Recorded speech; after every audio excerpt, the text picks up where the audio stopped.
We have got a wild trial in Florida just beginning this morning, folks. Buckle up. This one we've branded the Deputy Shoots Girlfriend trial. That is the branding on it because the defendant is a former Florida sheriff's deputy. The victim is his girlfriend. Now, he's saying that this was a sloppy, alcohol-fueled gun training session that went terribly wrong. Let's get you the background of this case. Matt Johnson has more. Sloppy. That's how a Florida sheriff's deputy described the alcohol-fueled gun training session that ended his girlfriend's life on September 19, 2024. Ocala police were called to his home where they found 25-year-old Polina Wright dead from a single shot right between the eyes. Investigators say 32-year-old Leslie Boileau, a Marion County deputy, told them it was an accidental discharge. But he also said that he and Wright had 3 margaritas each at dinner before deciding to clean 2 firearms when they returned home. Boileau said that Wright begged him to train her to use the weapons, so he allowed her to dry fire a Glock while pointing it at him.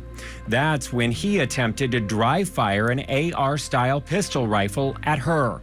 He said he'd forgotten that he'd loaded the magazine. Deputy Boileau, who admitted to investigators that the shooting looked really bad, was fired from his job and a month later charged with manslaughter. Polina Wright's family say that she loved music and comedy shows and was always making people laugh. She'd worked in accounting and bookkeeping and was getting ready to go back to school to be an optometrist tech. This is unbelievable. Matt Johnson reporting there. So these two are drunk and then doing a gun training session. This is so bad, I can't. And any deputy, good that he lost his job, any deputy who thinks it's okay to point a weapon at someone and dry fire it, that is incredible to me how this guy got on the force. Let's go into the courtroom. You're about to hear the 911 call that the defendant made. Now, something important to know, you're gonna hear the dispatcher calling him ma'am.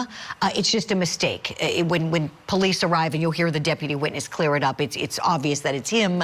He's a man. It's just a communication error. Let's go in. Oh my God, hurry up, hurry up, hurry up, I need help. We're already getting help on the way, ma'am. And how old is she? She's 25.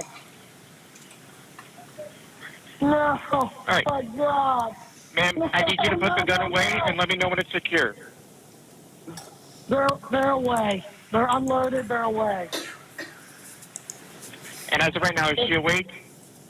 No, she's unconscious. Is she I breathing? need help right now, please, I need help. Ma'am, is she breathing? No. I don't think so. I need help. We're already getting help on the way, ma'am. I need help right now. No! No! No, no, no!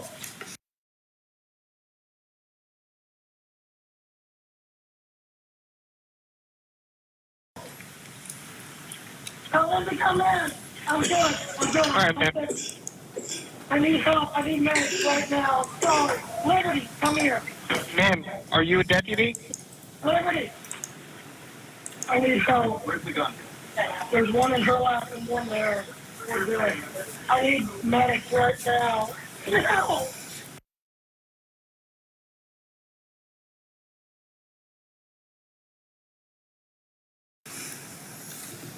We heard during the 911 call, the call taker repeatedly referred to the caller as ma'am. Yes. When you arrived, did you actually determine that the caller was a male? Yes. Okay. When you arrived, tell the jury a picture of what was going on and what you saw when you got there. I saw a white male holding a white female's head. She was sitting in a chair. Did you notice any vehicles parked outside the residence when you were walking up to it? I did. What did you see? It was a Marion County Sheriff's Office patrol car. Did you eventually determine who that patrol car belonged to? We did. Who? It belonged to the defendant. Okay. Were you the first officer on scene, or did multiple officers arrive at all around the same time? Multiple officers arrived around the same time. Was there a dog in the residence? There was. Based on the defendant's comments, did you determine the dog's name? Yes. What was it? Liberty. Showing us the marked States Exhibit B as in boy. Can you take a look at those photos and tell me if you recognize them?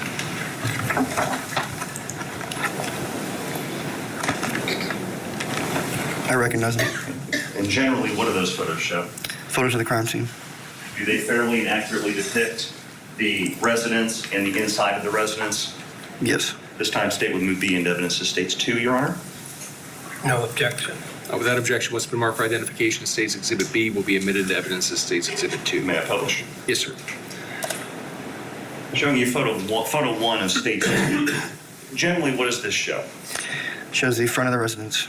Okay, and did you also see the Marion County Patrol vehicle in front? I do. We see some yellow tape lined up. I'm assuming that tape was not there when you arrived. It was not. What is that tape? That is crime scene tape. Was anyone outside when you arrived? No. You briefly described it earlier, but what did you and other officers do right when you went inside the house? We went inside, moved the table out of the way, secured the scene. Showing you photo 2 of States 2. What does this show? It shows the entrance to the residence. And when you walk into that front door, what's to the right? Is a living room, And what's straight ahead? a dining room.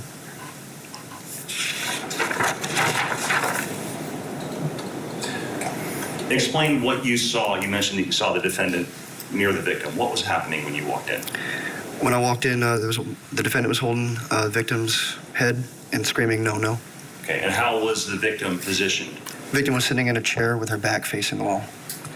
Was there a table near her? There was.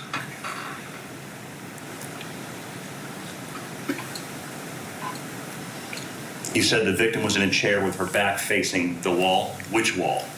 The wall between the dining room and the kitchen. What was done to try to assess and treat the victim? She was, officers took a look at her. I'm not exactly sure. That was Officer Coughlin, I believe. What was the last thing you said? I'm sorry. Officer Coughlin. Okay. And what did Officer Coughlin do? Officer Coughlin checked her for injuries. Okay. And did you see any injuries on her? I did. What did you see? I saw a gunshot wound to the center of the forehead. At some point, did Officer Coughlin assume holding the victim's head stationary? Yes. How'd that happen? I believe the defendant was asked to walk away. She began to fall down, and Officer Coughlin grabbed her head. Okay. What was your role at this point? What did you do inside the residence? I cleared the left portion of the house to the left of the dining room, make sure that no one else was there. I then went and stood by. There was a rifle sitting on the table to make sure that it was not moved.